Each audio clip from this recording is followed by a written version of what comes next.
Mesdames, Mademoiselles et Messieurs, bienvenue sur le journal de ce jour.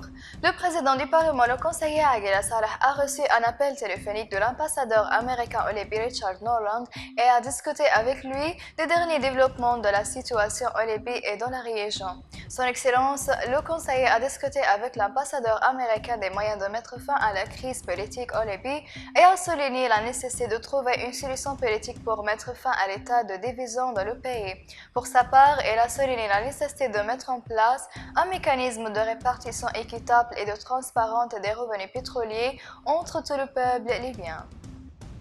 Le porte-parole des forces armées, le général de division Ahmed El-Masmari, a révélé sur sa page Facebook personnelle l'arrivée de nouveaux lots de mercenaires syriens de la ville de Misrata, accompagnée d'une vidéo de mercenaires syriens à bord de l'un d'avions de l'Africain Libya Aviation Company.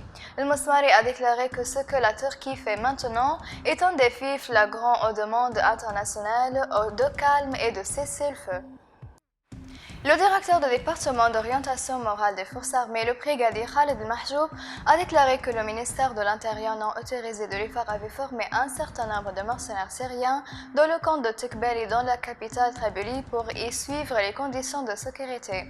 El-Mahjoub a déclaré que les mercenaires formés sont descendus dans les rues de la capitale en uniforme de sécurité libyen pour commencer leurs fonctions après avoir rejoint les formations de police du gouvernement de réconciliation non accrédité.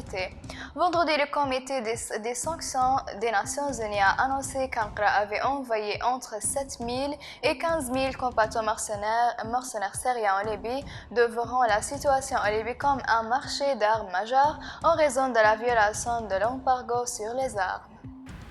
Le Premier ministre Abdallah Thani s'est entendu jeudi avec le membre du Parlement du département de Shahat Al-Muntasir Al-Hassi des conditions et des déroulements des travaux de la municipalité de Shahat lors d'une réunion tenue dans son bureau de la ville de Benghazi.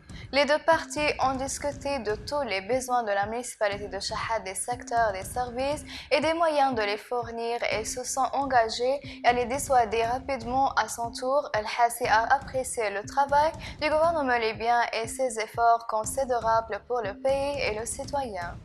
Mesdames et messieurs, la fin des résumés. Merci de m'avoir attiré votre attention et au revoir.